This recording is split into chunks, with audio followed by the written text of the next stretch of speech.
Thank you, everyone, for joining us. This is the panel. We didn't really know what to fully call it, but we're calling it Unleashing Creativity, Indie Filmmaking, AI, Emerging Tech. And overall, we want to make this as informative and kind of personalized to you guys as much as we can. So we'll do introductions and kind of lay out who we are and our positioning on some of this stuff. But at the same time, we'll invite questions throughout the rest of it. So let's make it as interactive as we can. I did create a rundown of a lot of tools broken up into pre-production, production, post-production. Unfortunately, we don't have a TV screen like we did last year to be able to show the link. But if you're curious, it's tinyurl.com/unleashcreativity2023. I know that's a little bit long, but I tried to make it as simple as I could. Say it again. I feel like they just whipped their phones up. tinyurl.com/unleashcreativity2023. We can also give it to you after the panel, too. Indeed. Indeed. So let's start with introductions. So all of us are filmmakers. I'm Phil Svitek. I've finished 2 feature films of my own, as well as worked on many others in the past. And I'm working on a 3rd one as we speak in kind of early development, pre-production with a lot of these guys. That's kind of my background. AJ Young. My name is AJ Young. I'm a union director of photography. I've shot probably close to 15 features now. I just love shooting movies, mostly independent film. Actually, all independent film. I don't know why I said mostly. I love shooting indies, and I love new technology with movies, so I dive in every time something new comes around. And his latest movie, oh, yes. Always Lola, is out literally just released this week. Always Lola. It's got 100% in Rotten Tomatoes right now. I know. So it's Apple, Amazon, all of them. I think Vudu too. And Vimeo. Basically, if you can buy it online, buy it online. That's where you can buy it. So thanks for the shout out. Thank you. He's got his own. It's here now. So I actually hate this part, but hi everyone. My name is Khaliel. I am a television producer. Also editor, and then that's like my day job. But outside of that, I make a lot of independent films as well, either with these guys or through my production company. And that is the brief of it. Yeah, I'm gonna move it on. Okay. There we go. Hi guys, my name's Danielle LeFever. I'm a director, producer, and co-founder of Silver Guardian Productions with my partner here. She'll introduce herself shortly. We do a lot of commercials, short films, web series. We just recently won at Bilbao's Film Festival Series Land for one of our fun YouTube series called Tabitha TV. So we're excited about that. We just came back from Spain 2 weeks ago, so that was a blast. Also was nominated for Best Director at Rio Web Fest that just happened last weekend. So we just really enjoy making content. We're happy to be here and talk about the stuff that we can't stop. So that's that. Hi, everybody. My name is Courtney, Stewart. As she mentioned, I'm the other half of Silver Guardian Productions, primarily producer, sometimes actor, but they trying to replace us, so maybe that's not going to happen anymore. We work on independent projects constantly and commercial, digital, and we just actually wrapped, while we were in Spain, a feature film that shot in California, which we did not use AI on. We did not. But there was a lot of conversation about how it was helpful. We did use a little bit in pre-pro, but so excited to talk to you guys and get to know who you are and what you are looking for in terms of this conversation as well. Cool. Hi, everybody. I'm AJ Jolivette. I am the Chief Information Officer at Deadmar Mercury Lionsgate. I own an IT for entertainment company called Soho Network Services. I'm a venture capitalist. I'm a data scientist by trade and by skill set. And I'm here to kind of cover anything about AI and tools and use and give you some examples. And I brought an iPad that you can look at with images so I can be a little bit geeky. And I hope there's somebody out there that will geek out with me during this panel. I'd appreciate it. Give me that geek love. Before we fully dive in, just out of curiosity, what do you all most want to get out of this panel? What do you want to know about? Any specific tools or... Don't be shy. Raise some hands. This is the interactive part. This is it. Yes. You didn't know we were going to ask you questions. Come on. Well, I came to this one specifically because I'm interested in how AI and believable characters are now being created, and we see them in media sometimes. We don't even know they're AI, and then word comes out, hey, that's not a real character. And sometimes people like that, and other times they go, oh, that's not right, you know? So I'm really interested in the overlap, like how it's going into film, how it's going into advertising, creating not just creating images, you know, but also.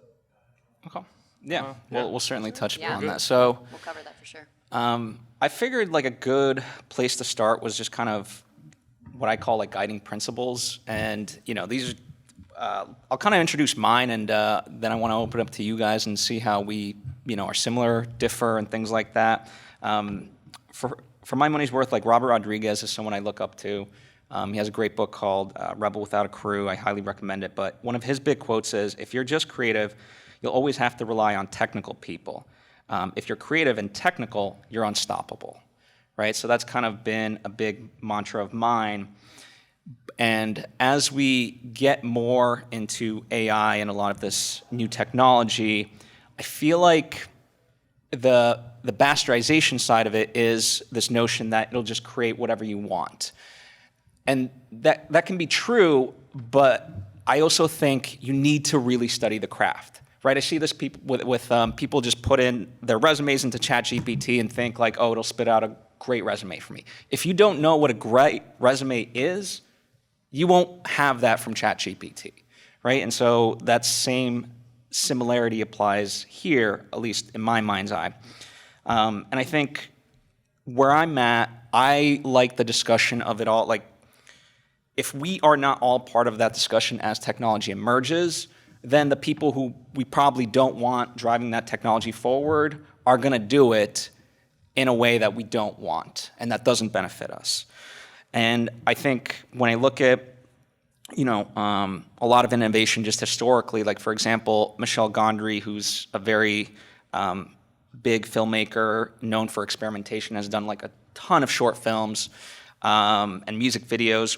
One of his music videos in the early 90s for the Rolling Stones led to the creation of bullet time in The Matrix, right? So I think as far as like where we're at in time, I think that is a possibility, right? Now it can go any which way off of that, but I think if we allow the creatives to really drive how these tools are used, then they can be used for quote unquote good as opposed to, nefarious ways.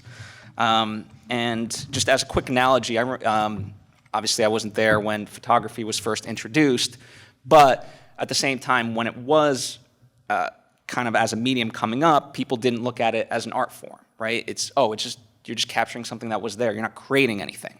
Nowadays, we don't argue about what photography is as an art form, right? Composition, lighting, all that stuff. And so I like to kind of look at these various things and, overall, catch me on any given day. I might be like pro AI, I might be against AI. So like, I'm trying to figure out the right balance of it all.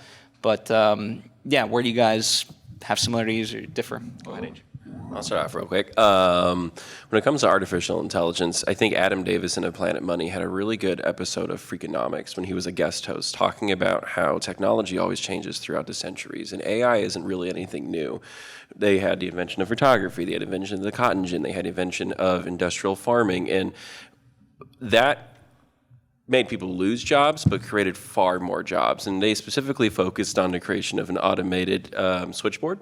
So back in the 20s, they had switchboard operators, and then they had the automated switchboard, where you no longer had to just pick up the phone and say, can you dial me to someone? You just type in your number, and it goes to that. And that killed a lot of jobs, but then it also opened up a lot of jobs. And with artificial intelligence, this isn't anything new. What's going to change is who is in charge of the artificial intelligence. And I think that's the conversation we should be having, and that the Writers Guild successfully did. They are the ones that get to use artificial intelligence, not the studios. And so that's my big skinny on it, on really artificial intelligence in general, because I think that's the big topic. Piggybacking on what he said, and then kind of addressing what you said about like AI creating characters. Like as I was listening to you talk, the first thing that came to my mind was the intro for Alien Invasion. This is Comic-Con, so you guys will get that reference. And you know how they said they made that through AI, but Secret Invasion? what did I say? I said Alien? The fact that you knew what I meant means I'm in the right room. Thank you. No, that's exactly what I was talking about. Yes, exactly. So yeah, I think, going back to kind of piggybacking what he said, like how you use it and using it in a way to like become art. And, I think we're still like all figuring that part out, but it's still like beneficial. The AI is still like super beneficial in the creation process. So I would like to make sure everyone understands, because I hear everyone said that AI isn't anything new, and I think shaking up an industry with a technology isn't anything new. But AI as a technology is a new form of technology for advancement of almost every technology you can come across. If you guys understand the exponential growth of technology, right? The more we go down the line from the 1900s till now, you get this hockey stick of growth. And so we're at that point where it's going to go up so fast that we won't know what's hitting us, and the world is not going to look the same. So AI allows everyone to do something with it. So I like to use an analogy like this. Remember the gold rush? So in the gold rush, everyone went trying to find gold. But you want to know who definitely made money? The people selling pans and pickaxes. So the point of AI and the tools, we have a lot of these tools that are open source or things that everyone can use, or low entry point, doesn't cost a whole lot of money, or they're even free. It allows you to utilize or create something new and create a service around AI so that even if you're not directly involved in creating the technology, you can use the technology to make yourself grow and make yourself an industry expert. Because if you're not using it right now, you're not falling behind, you are behind. That was harsh, but yes. But I love you. You are correct. From the little bit we've worked on when it comes to AI, it's been interesting. We used this one program, software called Gen 1. I went from like drawing stick figures as a director, just a storyboard. It gets me where I need to go, and obviously mood boards to pull from with photos and lighting and certain things like that. But when we develop stuff, I really just need to know who's going to be in the shot, where the camera's going to go. So stick figures are kind of just my jam. We dove in with a project for Metastage, and a company that created this alternate universe, in the world, in Meta. Met with Facebook, did all this stuff, and we generated these images with Gen 1, which is a software. And it was interesting because it seems like there's some software programs that are there, and then there's some software programs that just aren't. It fell okay. We got images that we're able to portray to the client.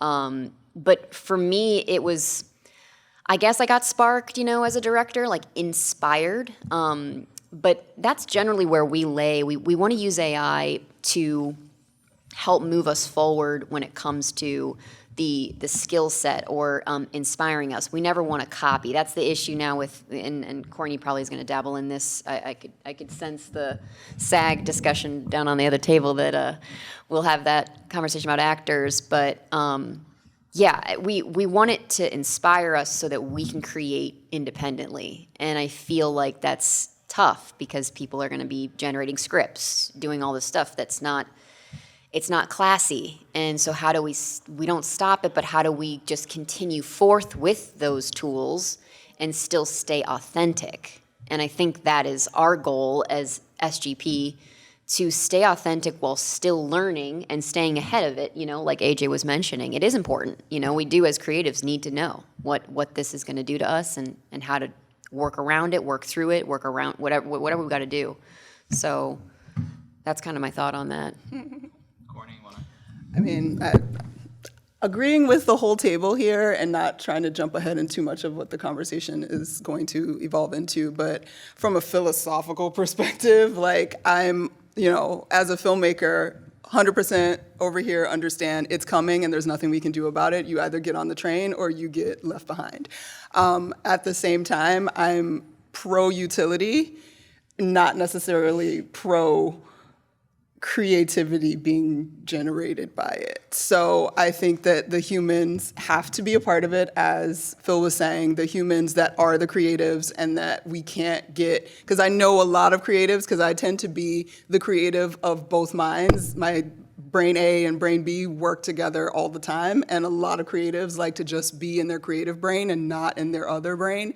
And I think that more than ever, creatives need to be of both minds all the time.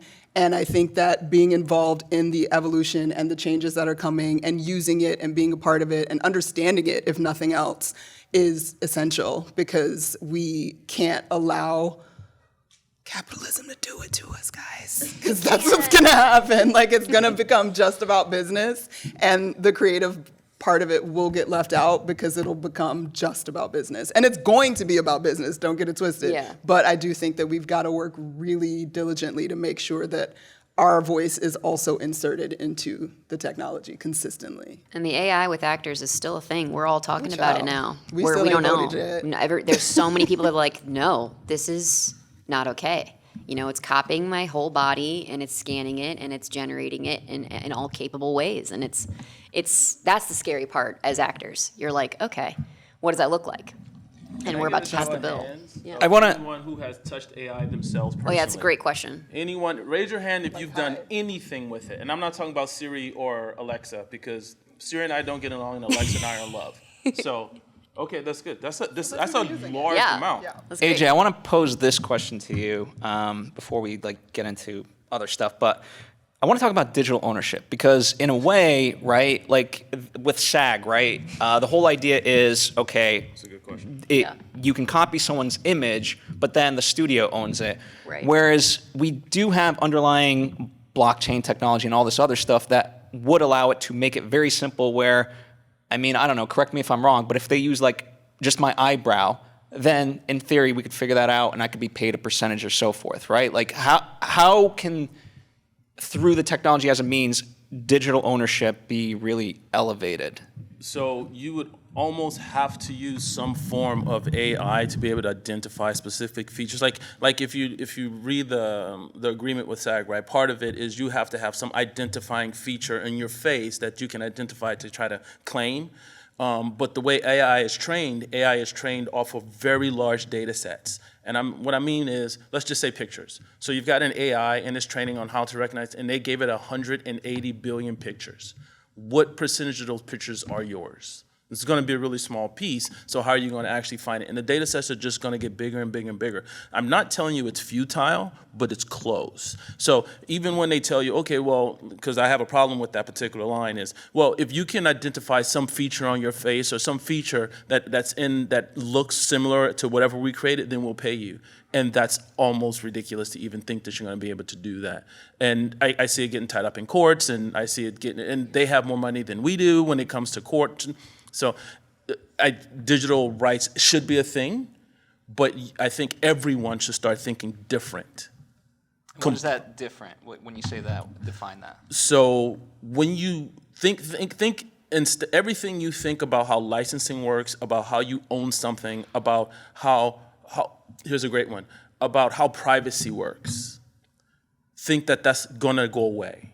And you have to come up with some novel way to claim that piece from yourself, right? So privacy isn't a thing.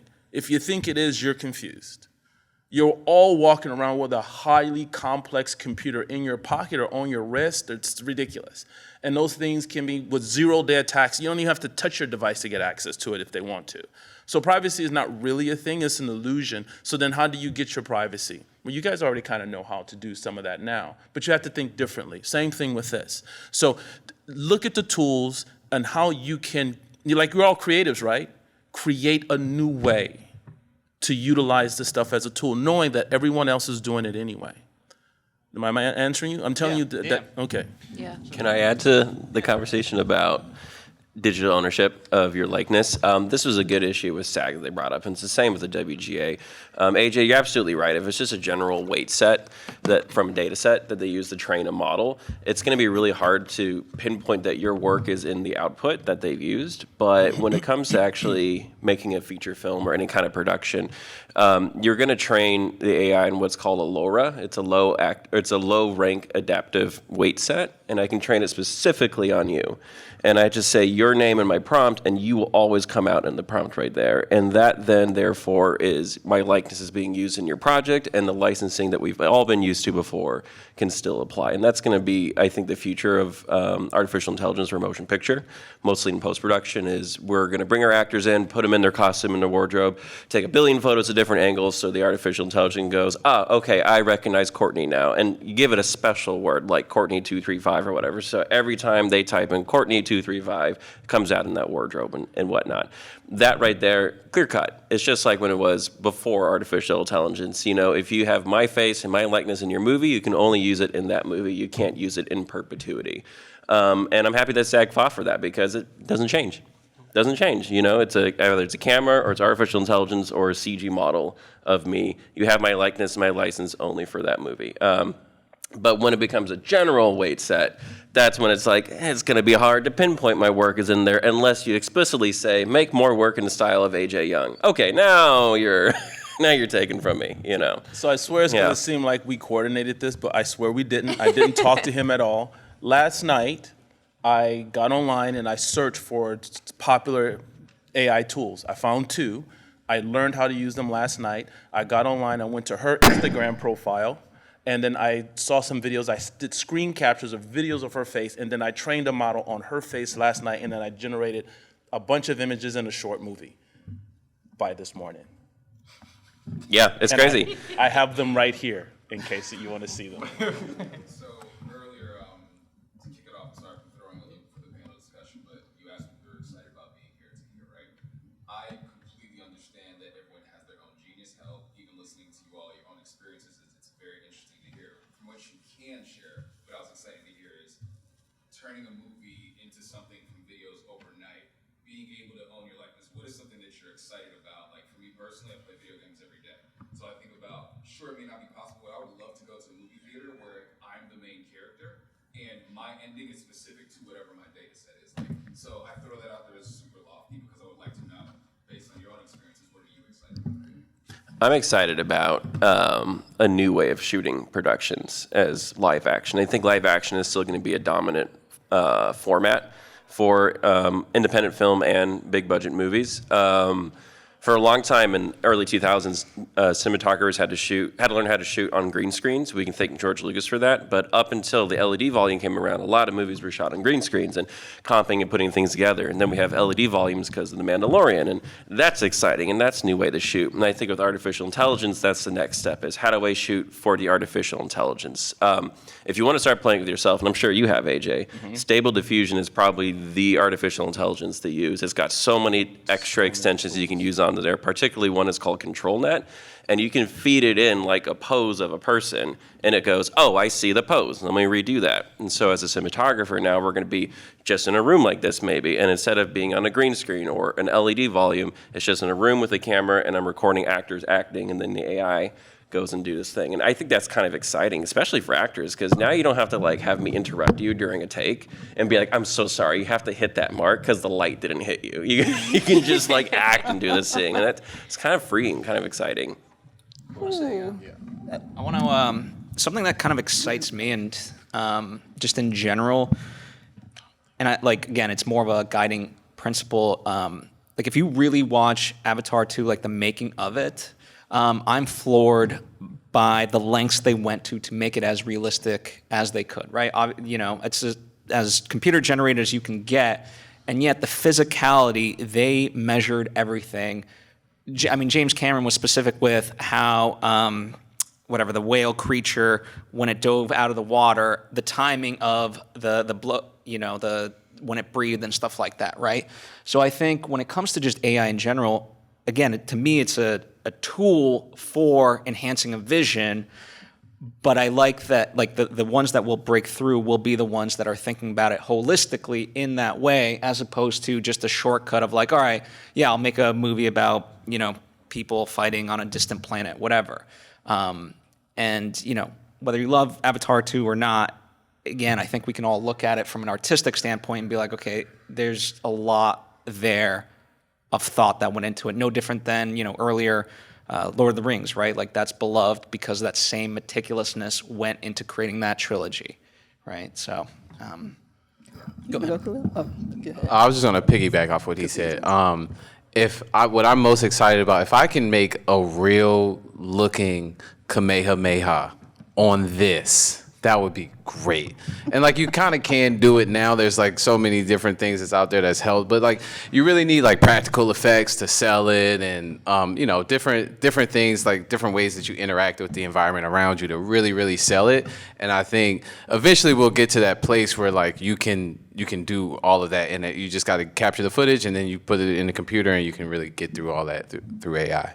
Sure. Kind of piggybacking off of that, I'm excited about the idea that the technology itself is going to continue to open, the same way that like, digital and YouTube technology like gave us, and social media gave us the ability to communicate and access the world in a way that we weren't able to before. I think that the AI tools will continue to open up and make it much easier for access for those of us that are not in a studio, those of us that want to make things that look big budget that aren't not necessarily big budget. And as the nerd part of myself in filmmaking is like the back end of it, and like being able to like input the script that we're working on and like have it broken down for me immediately and like broken out so I can easily make a budget, and then I can input my budget amount and be like, okay, who fits in this really well? Who will sell this?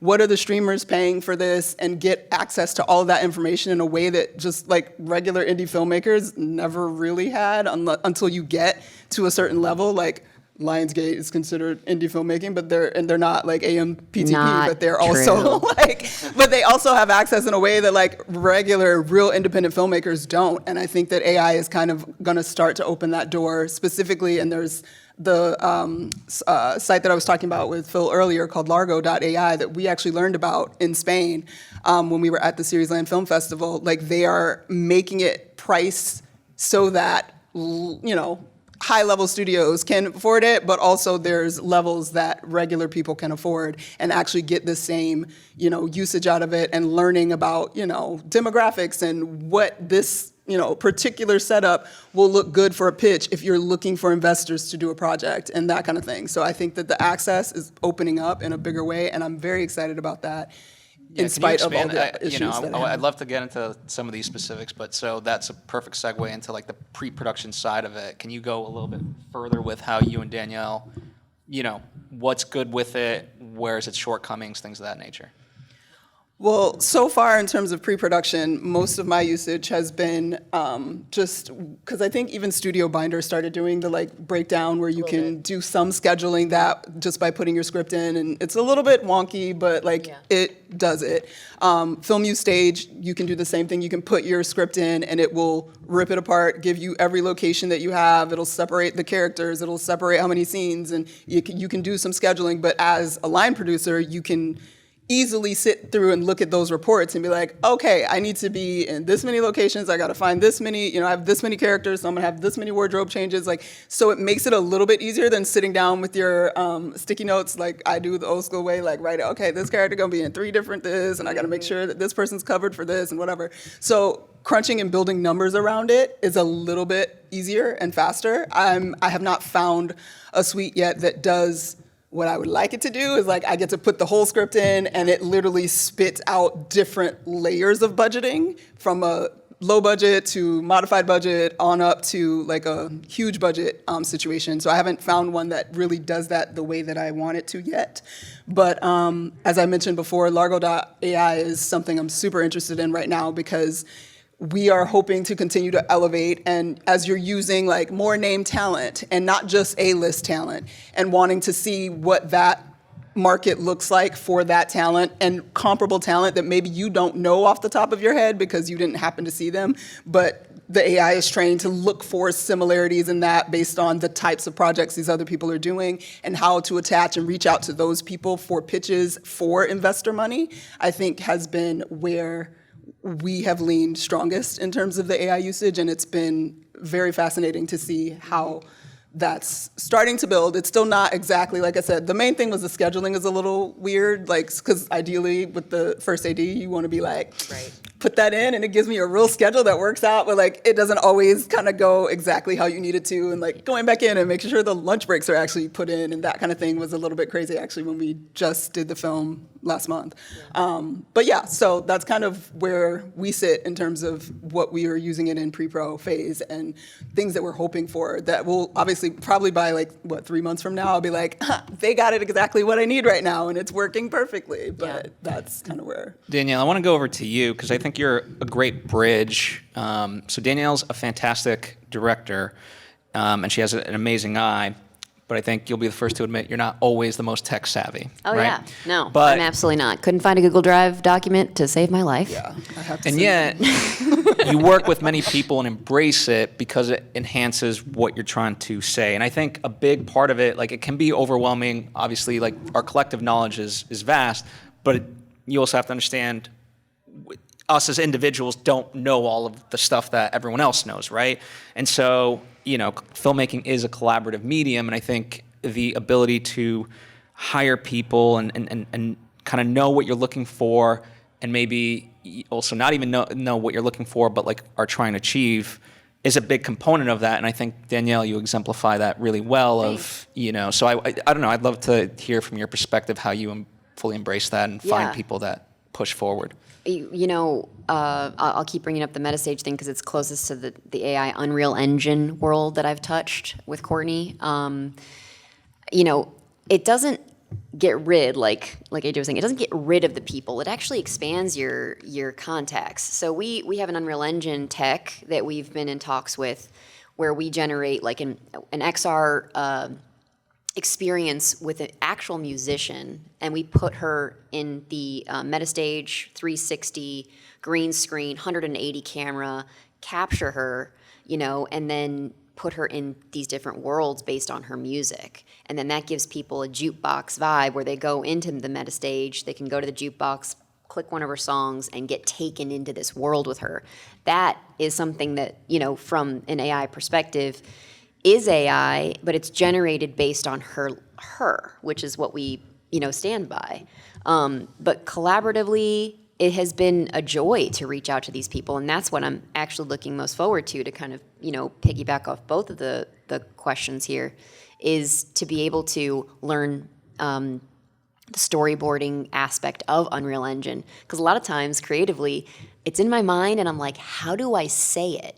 It's just how we are trying to express our goals in life. When you write them down, you see them, and you're like, okay, well, maybe that's actually not what I want to do. So being able to work that way in Unreal Engine, which I bring up because it is the closest thing to understanding AI so far in my journey, that's going to be the most exciting part for me, exploring it in the pre-production world, being able to say, okay, I love the way this light hits her face from, camera, on camera right, camera left, wherever that is. Talk to the DP, talk to the light tech, and then be able to generate a way clearer orchestration of what I want as a director. Because a lot of times I'm like, this is what I want, and they're like, what?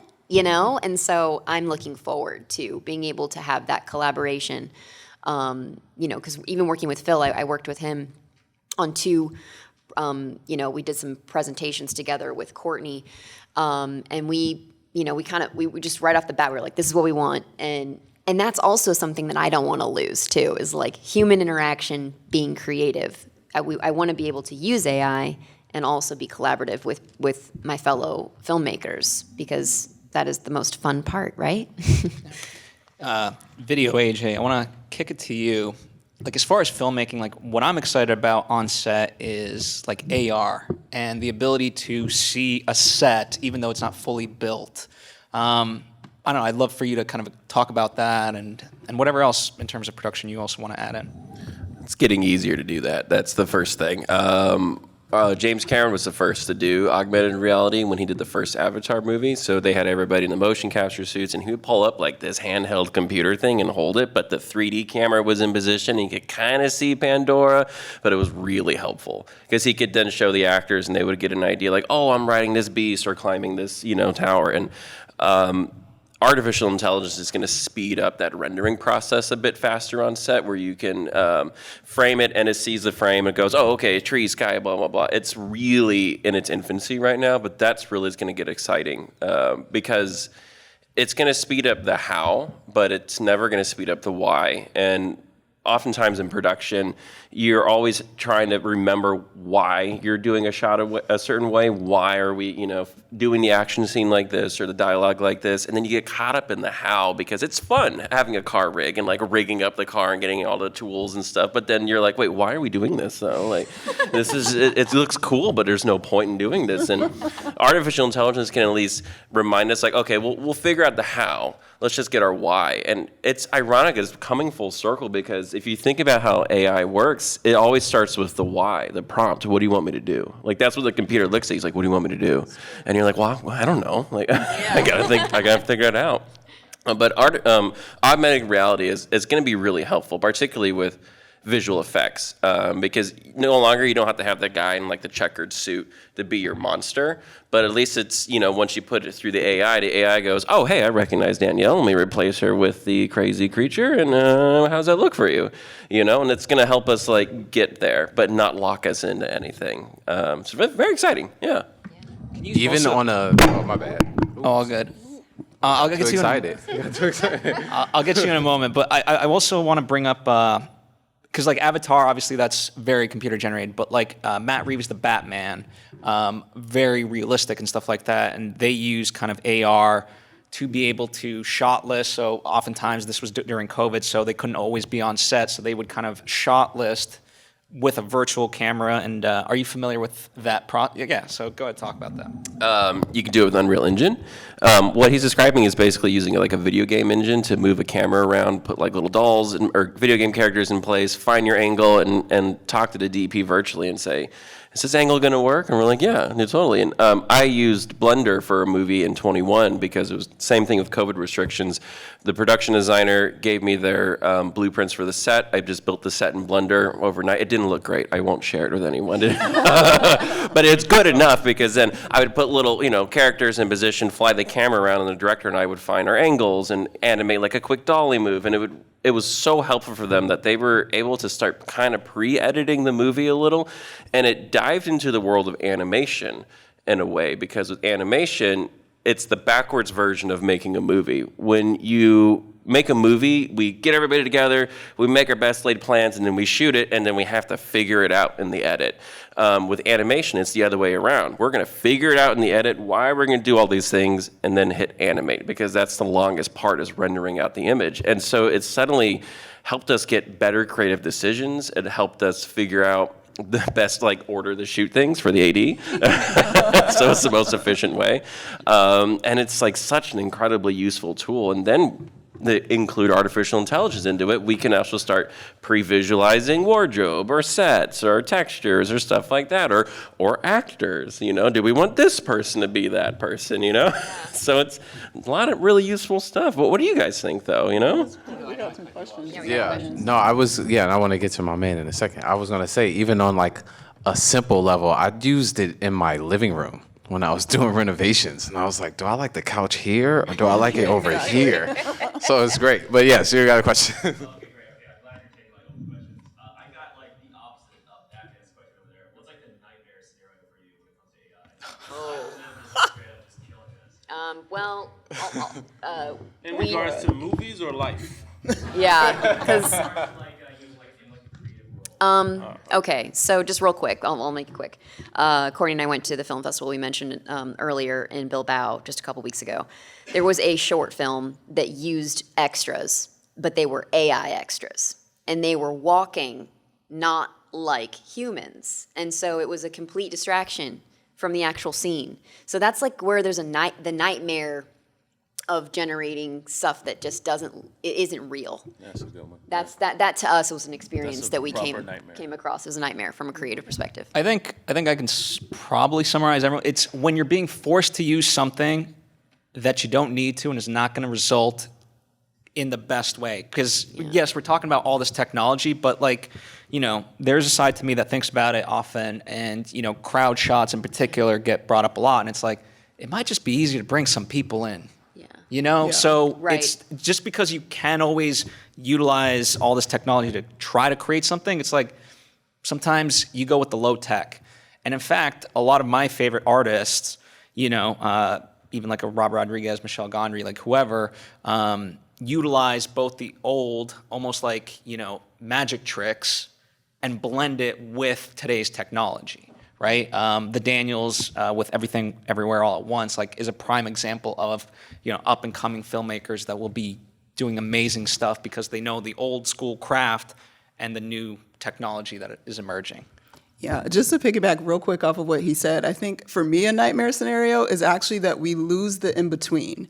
So some of that was kind of addressed to a degree with the WGA contracts about how there's writers that have a career already, and then there's up and coming writers that are not getting that in between time to learn and to do and to cultivate and become. And then once they're when they need showrunners, those writers haven't been trained or learned in any way what really is happening. And I feel like with actors, whether it's because one of the things with finding the AI and having digital representations of A-list celebrities, they're able to do more than one project at a time. And I think that it could possibly close the window of availability to those in-betweeners that aren't going to get that chance to do this film that would break out their career, because now those that are already with a career have the ability to be in multiple places or do multiple things at once. And so we don't get that in-between phase of people kind of coming up and continuing to cultivate in the industry in a way, and change is great, and I 100% support that, but I do think that from an artistic perspective, there's value, especially as an actor, and I'll just say from an actor's perspective right now, in that in-between, when you're the background actor, and then you actually get your first co-star, and then maybe you get a recurring guest role, and then you moving up the ladder, that does something to you. That affects how you behave later. That affects your view on the industry and how you work in the industry. So my concern is definitely losing that growth in the middle. So I have a technical one for you, and I see your question. So my biggest nightmare in this scenario is when AI starts eating itself. You guys remember that AI is trained off of creatives already. So right now, all of the brilliant things we think AI is really just came from human minds, mostly, for the most part. But what's going to happen when most of the stuff that it's consuming was actually already created by AI? So that even is the case right now. You can, when you use some of the tools that we'll show you, it actually gives you the option where you can ingest AI-created images to create more AI-created images. So then where did the creativity actually come from? So when we get to the point where, right now, how many people can tell me 5 phone numbers that you know by heart? Exactly. This guy, right? Most of us don't remember phone numbers by heart anymore because our phones have it. Well, it's going to be the same thing with creativity. We can't allow the AI to kill the creative spark in humanity, and so now we're only relying on things that are just regurgitated and then eaten itself. It's not a good scenario. I have a nightmare scenario. I have a nightmare question, scenario. though. Oh, nightmare scenario? Mine's quick. My nightmare scenario. I can definitely ask you a question. Okay, same topic. Go ahead.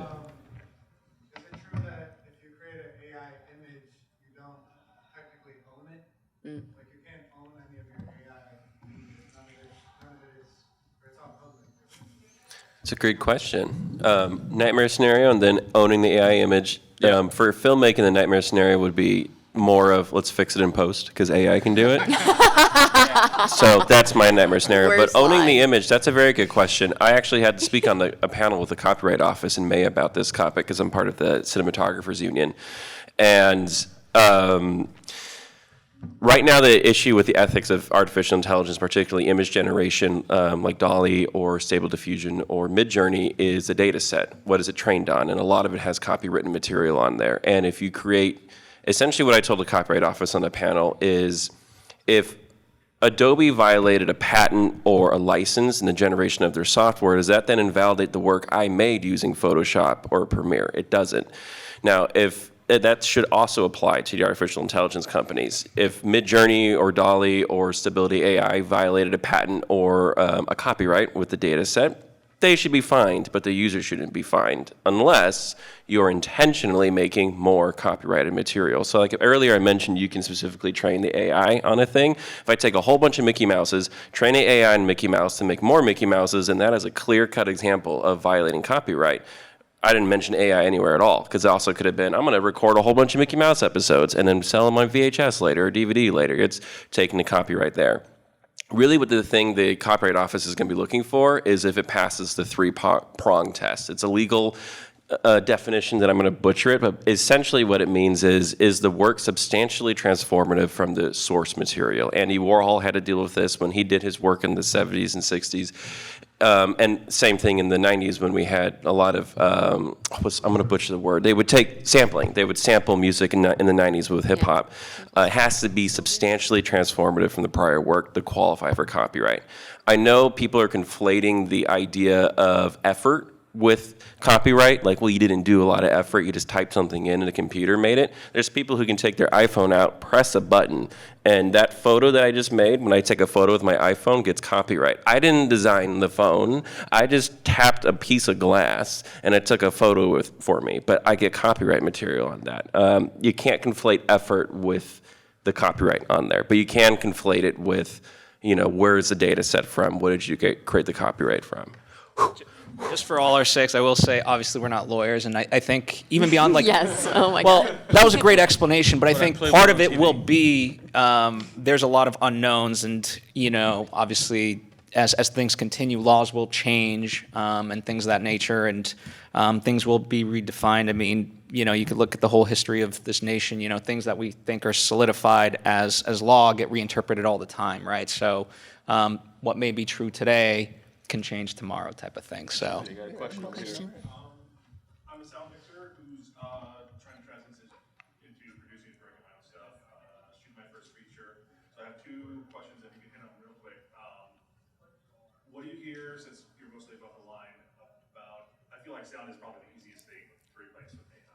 Any rumblings about, hey, we can just throw a camera mic and then AI figures it out and post? And my second question is, I have to, self-funding my own feature, there's a strike, run out of money. Should I learn Unreal or Blender right now, or should I wait another year and then maybe there's AI tools that are going to run my effects easier? How close are we to something like that? I'll be quick. First of all, congratulations for taking the leap creatively. That is a really big, bold step, and I'm very proud of you. It's the hard thing to do, and congratulations on that, because it's not an easy feat. I guess my question for you would be, you know, you've already shot it without Unreal, correct?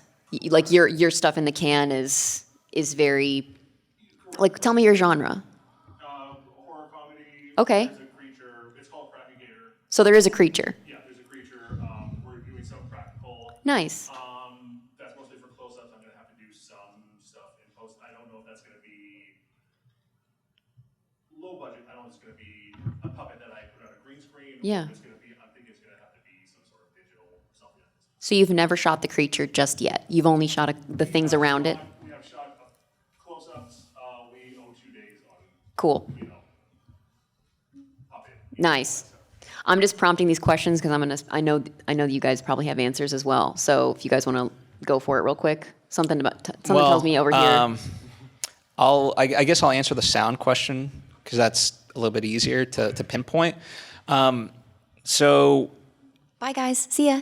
take care. So you can do a lot of cleanup and stuff like that, and usually, again, it kind of comes down to marrying the two. So as of right now, right, what I found is even if I have crappy sound recording from the day of, I do ADR after the fact, and what ends up happening is I end up blending the two together. Now, oftentimes, you know, the actors on the panel can definitely say ADR is a different skill set that, truthfully, on an indie level, not a lot of actors have that much experience with it. So another technique, again, talking about like low tech, is on the day of the set, I'll not only record the video takes, but afterwards I'll be like, let's just do an audio only take. And that becomes my ADR stuff.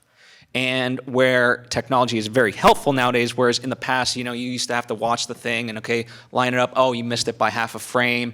Now you can readjust it pretty much on the fly, regardless of the actual pacing, and not mess up the performance. So it makes lining up the dialogue tracks that much easier. I hope that answers it at least a little bit on the side. I wanted to speak on your second question about learning about Blender and all those things like that. Like, especially knowing now that you have the horror and this and that. I think it's always helpful to learn something like that because you mentioned like, oh, well, there'll be like a new thing. Well, like Blender is going to get better. You know what I mean? And then even if you're not Unreal, like if you're not shooting Kamehameha waves all over, but just like even practical stuff that like, the room is too small for this, or like whatever it is, like there's ways to make it, like to use those technologies to work out for what you got going. Yeah, you might be able to like learn it now and then use, the money that you're going to, continue saving up for it and then kind of have a hybrid, when you pick back up. I call it just in case knowledge versus just in time. I tend to go just in time knowledge, right? Because as AJ kind of, he's like, what's the why of it all, right? So I think we could all be like learning all this stuff, and I see a lot of my peers learning various things. I'm like, but what are you doing with it, right? So having a purpose. Now I know we've only got 5 minutes. One of the things I do want to touch upon is, sorry, Courtney, you have something? We got to wrap. We don't quite got to wrap, but I do want to touch upon something is, to me, an exciting aspect. Got to wrap? This means wrap. All right, I guess we're wrapping. Take your last couple sentences. I'm sure we can. AJ, as quickly as you were going to say it in 5 minutes, can you talk about the community aspect? And I know NFTs have a negative connotation, but we're working on a project, and NFTs and just technology as a way to crowdfund. Yeah, that was poorly stated, but summarizes. Wow, that seems like a really large question. In the next minute, you have to answer. Okay, so I'll say it like this. So, kind of touch what he says. I'm most excited about the fact that all these technologies are empowering you. You are empowered to be able to do things that only studios and systems can do. So I'm telling you, take it. That comes from NFTs, digital systems, applications, tools like this young man wants to use. All these images I've showed you are all digitally created for her and from her face that I actually literally stole off of Instagram. So my point when it comes to NFTs or digital content or digital tokens, it's about empowerment. So you guys are empowered. Go do it yourselves. Yeah. And find us. And work with others. If you have any questions, you do not hesitate to email us. You have our contact information. We're on the panel. You can find us easily. Instagram, Silver Guardian Productions for us. You want to plug? At Phil Svitek. Okay. AJ Young DP. At Khaliel Abubu, I can help you spell it. Don't worry. So thank you. Thank you so much. Thank you all. I will say one last time, if you guys want like the full rundown and like our social media handles, tinyurl.com/unleashcreativity2023. I know that's long, but that's as short as I can have made it.